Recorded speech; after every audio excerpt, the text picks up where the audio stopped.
Bonjour chers amis, donc nous allons aujourd'hui attaquer notre programme de lecture de la Bible, programme de découverte biblique. Et comme il faut commencer par le commencement, nous allons aujourd'hui démarrer par le livre de la Genèse, ayant pour objectif de terminer la lecture d'ici fin 2018, donc d'ici la fin de cette année. On peut se donner un tempo, un timing, un rythme de 10 chapitres à la journée, sachant qu'avec 4 chapitres par jour, on arrive à lire globalement la Bible en une année qui correspond à 12 mois. Donc nous sommes en milieu d'année, on a 6 mois, avec 10 chapitres à la journée. Et par exemple, une lecture par jour de 10 chapitres, 6 jours sur 7, on pense qu'on peut y arriver et atteindre nos objectifs efficacement. Donc, sans plus tarder, nous allons lire ensemble dans le livre de la Genèse. La version de la Bible, c'est la version du Semeur. Bible du Semeur, d'où le BDS sur le lien. Bible du Semeur. La Genèse au chapitre 1, je lis, il est écrit, au nom de Jésus. Au commencement, Dieu créa le ciel et la terre. Or, la terre était informe et vide. Les ténèbres couvraient l'abîme et l'Esprit de Dieu planait au-dessus des eaux. Et Dieu dit alors que la lumière soit, et la lumière fut.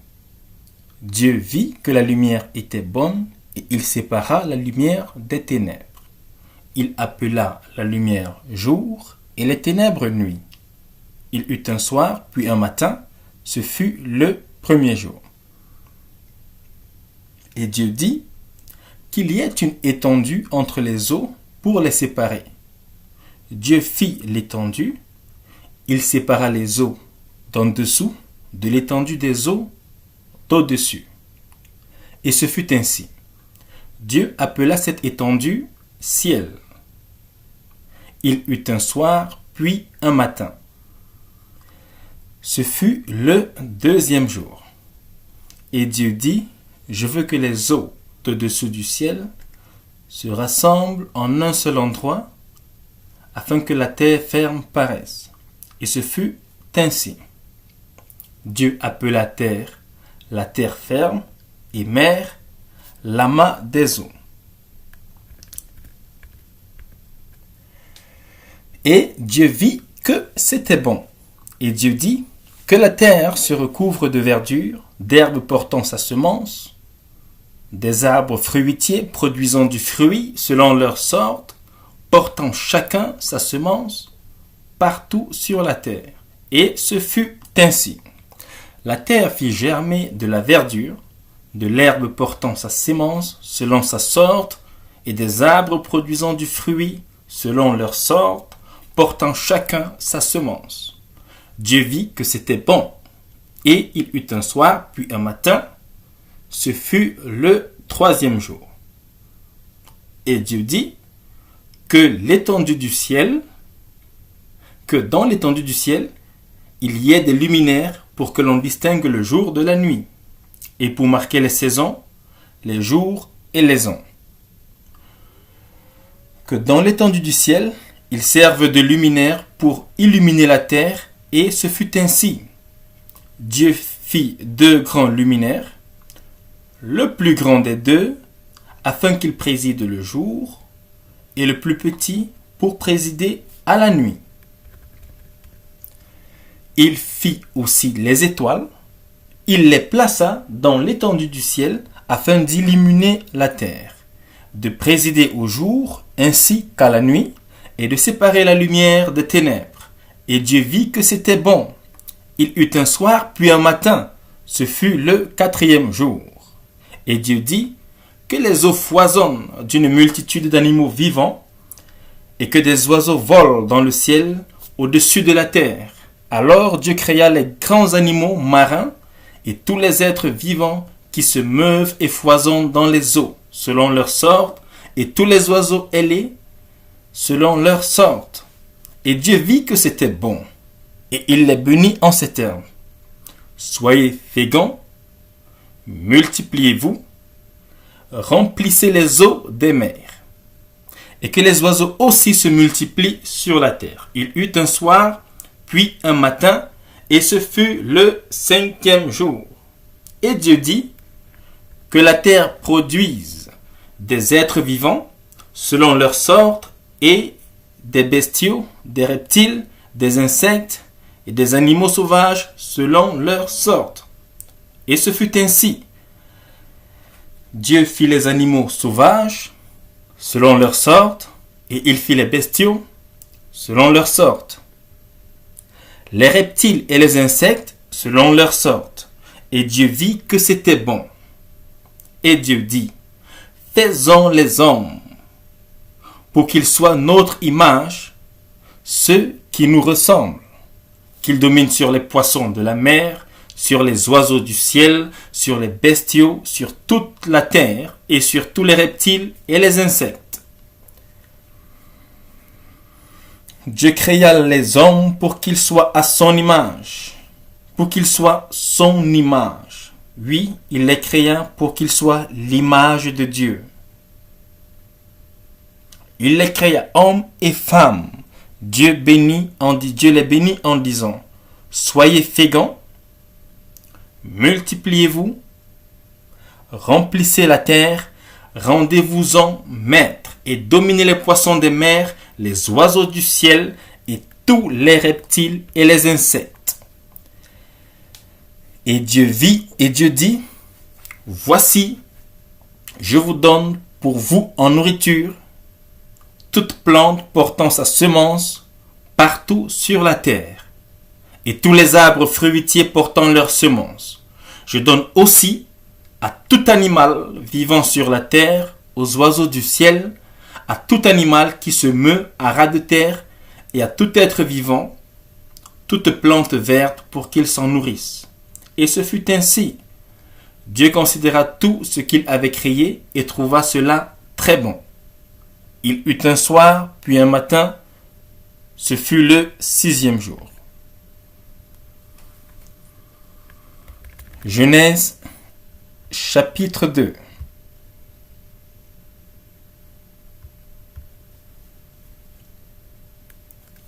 Ainsi fut achevé le ciel, la terre, avec toute l'armée de ce qu'ils contiennent. Au 7e jour, Dieu avait achevé tout ce qu'il avait créé. Alors il se reposa, en ce jour-là, de toutes les œuvres qu'il avait accomplies. Il bénit le 7e jour, il en fit un jour qui lui était réservé, car en ce jour-là, il se reposa de toute l'œuvre de création qu'il avait accomplie.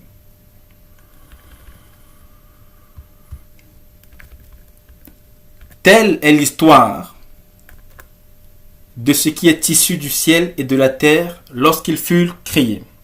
Au temps où l'Éternel Dieu fit la terre et le ciel, il n'existait encore sur la terre aucun arbuste, et aucune herbe des champs n'avait encore germé. Car l'Éternel Dieu n'avait pas fait pleuvoir sur la terre, et il n'y avait pas d'homme pour cultiver la terre. De l'eau se mit à sourdre et à irriguer toute la surface du sol. L'Éternel Dieu façonna l'homme avec la poussière du sol, et il insuffla dans les narines le souffle de vie. Et l'homme devint un être vivant.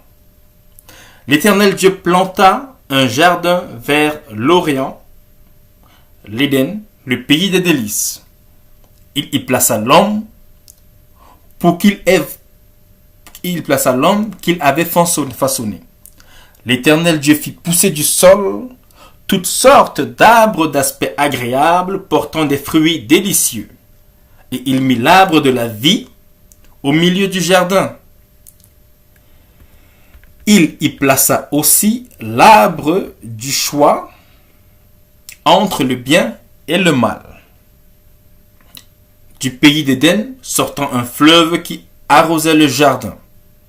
Du pays d'Éden sortait un fleuve qui arrosait le jardin. De là, il se divisait en 4 bras. Le nom de l'un était Pishon. Il contourne tout le pays de Havila au sol gorgé d'or. Un or d'excellente qualité. On trouve aussi dans cette contrée de l'ambre parfumé, de la pierre précieuse appelée onyx. Le deuxième fleuve s'appelait Gihon. Il parcourt toute l'Éthiopie. Le troisième fleuve s'appelait le Tigre. C'est lui qui coule de l'Orient de l'Assyrie. Et le quatrième fleuve, c'est l'Euphrate. L'Éternel Dieu prit l'homme et l'établit dans le jardin d'Éden pour le cultiver et le garder. Et l'Éternel Dieu ordonna à l'homme: mange librement des fruits de tous les arbres du jardin, sauf du fruit de l'arbre du choix entre le bien et le mal. De celui-là, n'en mange pas, car le jour où tu en mangeras, tu mourras. L'Éternel Dieu dit: il n'est pas bon que l'homme soit seul. Je lui ferai une aide qui soit son vis-à-vis. L'Éternel Dieu, qui avait façonné du sol tous les animaux des champs et tous les oiseaux du ciel, les fit venir vers l'homme pour voir comment il les nommerait, afin que tout être vivant porte le nom que l'homme lui donnerait. L'homme donna donc un nom à tous les animaux domestiques, à tous les oiseaux du ciel et aux animaux sauvages. Mais il ne trouva pas d'aide qui soit son vis-à-vis. Alors l'Éternel Dieu plongea l'homme dans un profond sommeil. Pendant que celui-ci dormait, il prit une de ses côtes et referma la chair à sa place. Puis l'Éternel Dieu forma une femme de la côte qu'il avait prise de l'homme. Et il l'amena à l'homme. Alors l'homme s'écria: voici bien cette fois celle qui est os de mes os, chair de ma chair. Elle sera appelée femme, car elle a été prise de l'homme. C'est pourquoi un homme se séparera de son père et de sa mère et s'attachera à sa femme. Et les deux ne feront plus qu'un. L'homme et sa femme étaient tous deux nus sans en éprouver aucune honte. Genèse chapitre 3.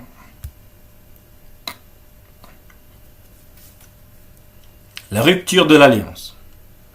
Le serpent était le plus tortueux, rusé de tous les animaux des champs que l'Éternel Dieu avait fait. Il demanda à la femme: vraiment, Dieu vous a dit: ne mangez du fruit d'aucun des arbres du jardin? La femme répondit au serpent: nous mangeons des fruits des arbres du jardin, excepté du fruit de l'arbre qui est au milieu du jardin. Dieu a dit de ne pas en manger et de ne pas y toucher, sinon nous mourrons. Alors le serpent dit à la femme: mais pas du tout, vous ne mourrez pas. Seulement, Dieu sait bien que le jour où vous en mangerez, vos yeux s'ouvriront et vous serez comme Dieu, choisissant vous-même entre le bien et le mal. Alors la femme vit que le fruit de l'arbre était bon à manger, agréable aux yeux, et qu'il était précieux pour ouvrir l'intelligence. Elle prit donc de son fruit et en mangea. Elle en donna aussi à son mari qui était avec elle, et il en mangea. Aussitôt, les yeux de tous deux s'ouvrirent, et ils se rendirent compte qu'ils étaient nus. Alors, ils se firent des pagnes, en cousant ensemble des feuilles de figuier. Au moment de la brise du soir, ils entendirent l'Éternel Dieu parcourant le jardin. Alors l'homme et sa femme se cachèrent de l'Éternel Dieu parmi les arbres du jardin. Mais l'Éternel Dieu appela l'homme et lui demanda: Où es-tu? Celui-ci répondit: Je t'ai entendu dans le jardin, et j'ai eu peur, car je suis nu. Alors je me suis caché. Dieu dit: Qui t'a appris que tu es nu? Aurais-tu mangé du fruit de l'arbre dont je t'avais défendu de manger? Adam répondit: C'est la femme que tu as placée auprès de moi qui m'a donné du fruit de cet arbre, et j'en ai mangé. L'Éternel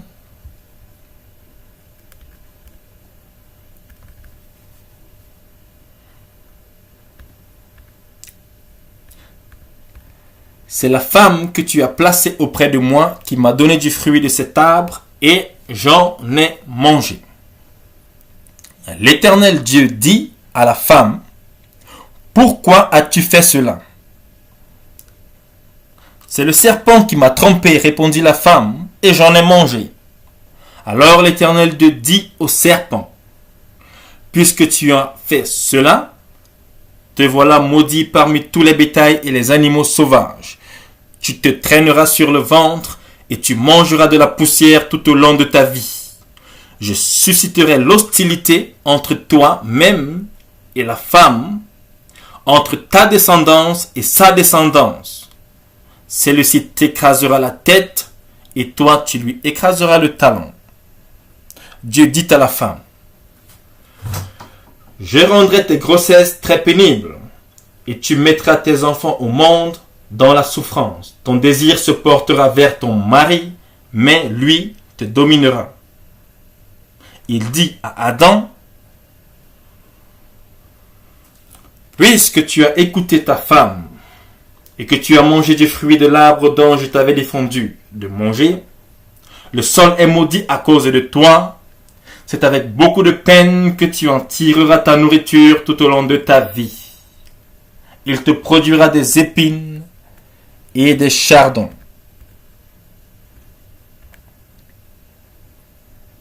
Et tu mangeras des produits du sol. Oui, tu en tireras ton pain à la sueur de ton front, jusqu'à ce que tu retournes au sol dont tu as été tiré, car tu es poussière et tu retourneras à la poussière. L'homme nomma sa femme Ève, vie, parce qu'elle est la mère de toute la vie humaine, de toute vie humaine. L'Éternel Dieu fit à Adam et à sa femme des vêtements de peau pour les habiller. Puis il dit: Voici que l'homme est devenu comme l'un de nous, pour le choix entre le bien et le mal. Maintenant, il ne faut pas qu'il tente la main pour cueillir aussi le fruit de l'arbre de la vie, qu'il en mange et qu'il vive éternellement. Alors l'Éternel Dieu le chassa du jardin pour qu'il travaille le sol d'où il avait été tiré. Après avoir chassé l'homme, il posta des chérubins à l'est du jardin avec une épée flamboyante, tournoyant en tous sens pour barrer l'accès à l'arbre de la vie.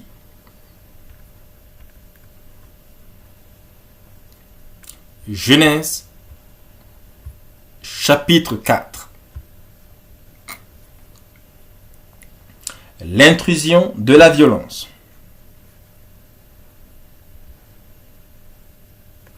L'homme s'unit à Ève, sa femme, et elle devint enceinte et donna naissance à Caïn. Elle dit: Avec l'aide de l'Éternel, j'ai formé un homme. Elle mit encore au monde le frère de Caïn, Abel. Abel devint berger et Caïn cultivateur.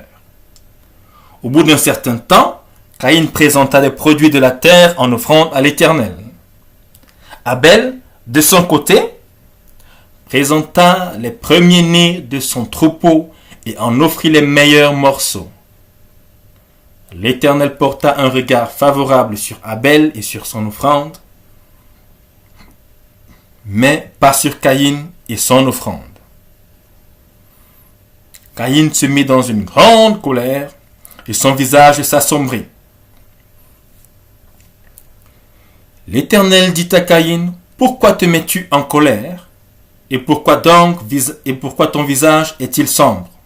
Si tu agis bien, tu le relèveras. Mais si tu n'agis pas bien, le péché est tapis à ta porte, son désir se porte vers toi, mais toi, maîtrise-le. » Mais Caïn dit à son frère, Abel, « Allons au champ. » Et lorsqu'ils furent dans les champs, Caïn se jeta sur son frère Abel et le tua. Alors l'Éternel demanda à Caïn, « Où est ton frère Abel? » « Je n'en sais rien, répondit-il. « Suis-je le gardien de mon frère? » Et Dieu lui dit, « Qu'as-tu fait? J'entends le son de ton frère crier vengeance depuis la terre jusqu'à moi. Maintenant, tu es maudit et chassé loin du sol, qui a bu le sang de ton frère versé par ta main. Lorsque tu cultiveras le sol, il te refusera désormais ses produits. Tu seras errant et fugitif sur la terre. » Caïn dit à l'Éternel, « Mon châtiment est trop lourd à porter. Voici que tu me chasses aujourd'hui loin du sol fertile, et je devrais me cacher devant toi. Je serai errant et fugitif sur la terre, et si quelqu'un me trouve, il me tuera. » L'Éternel lui dit, « Eh bien, si on tue Caïn, Caïn sera vengé 7 fois. » Et l'Éternel marqua Caïn d'un signe pour qu'il ne soit pas tué par qui le rencontrerait. Caïn partit loin de l'Éternel. Il alla séjourner au pays de Nod, le pays de l'errance, à l'orient d'Éden, le pays des délices. La lignée de Caïn. Caïn s'unit à sa femme, elle devint enceinte et mit au monde Enoch. Ensuite, Caïn bâtit une ville qu'il appela Enoch, du nom de son fils. Enoch fut l'ancêtre d'Irad, qui eut pour descendants Mehujael, Methushael et Lémec. Lémec épousa 2 femmes, l'une s'appelait Ada et l'autre Tila. Ada mit au monde Yabal, l'ancêtre des nomades, habitant sous les tentes et au milieu de leurs troupeaux. Il avait pour frère Yubal, l'ancêtre de tout ce qui joue de la lyre et de la flûte. Tila, de son côté, mit au monde Tubal-Caïn, qui forgeait tous les instruments de bronze et de fer. La sœur de Tubal-Caïn s'appelait Nahama. Lémec dit à ses femmes, « Ada et Tila, écoutez-moi bien, femmes de Lémec, et prêtez l'oreille à ce que je dis. J'ai tué un homme pour une blessure et un jeune enfant pour ma plaie. Caïn sera vengé 7 fois et Lémec 77 fois. » Adam s'unit encore à sa femme et elle mit au monde un fils qu'elle nomma Seth, car, dit-elle, Dieu m'a suscité une autre descendance pour remplacer Abel que Caïn a tué. Seth aussi eut un fils qu'il appela Enoch. C'est à cette époque qu'on a commencé à prier l'Éternel.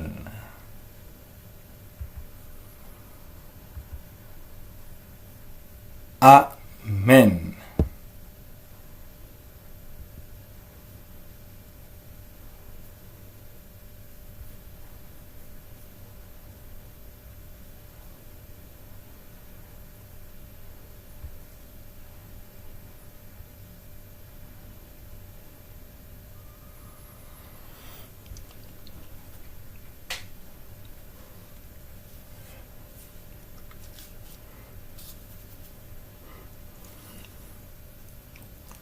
Chers amis, nous venons de parcourir les 4 premiers chapitres du livre de la Genèse, qui nous relate dans un premier temps la création, jour 1 au jour 6. La Bible a marqué un point d'arrêt sur le jour 7 où l'Éternel Dieu s'est reposé de toutes les œuvres qu'il a faites et qu'il a considérées comme étant très bonnes. Suite à quoi, la création d'Adam et puis de Ève tirée de la côte de l'homme, la chute dans le jardin d'Éden ou encore la désobéissance d'Adam et d'Ève suite au commandement de Dieu. Cette désobéissance, on le voit aussi par Caïn qui a commis un meurtre contre son frère. Et au chapitre 4, vient la naissance de Seth comme pour remplacer Abel qui a été assassiné par Caïn, son frère. Et une des descendants, Seth aussi, eut un fils qu'il appela Enoch. C'est à cette époque-là qu'on commença à prier l'Éternel.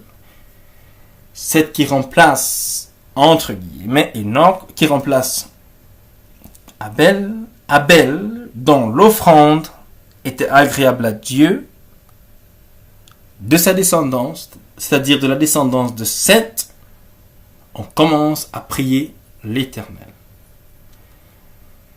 Combien hommes sommes-nous durs, quand est-ce qu'allons-nous enfin sortir de nos tumultudes, sortir de nos bagarres intérieures, sortir de notre âme qui se déchire, qui se meurt, qui se pleure, pour enfin rentrer en nous-mêmes, pour prier l'Éternel. Pour prier l'Éternel pour nos vies, pour nos âmes, pour notre salut, celle de nos familles et celle de nos nations. Soyez bénis par la lecture de ce matin, de cette journée, de cette soirée, si vous l'écoutez en soirée. Que Dieu vous bénisse et vous garde en Jésus-Christ, Seigneur et Sauveur. Amen.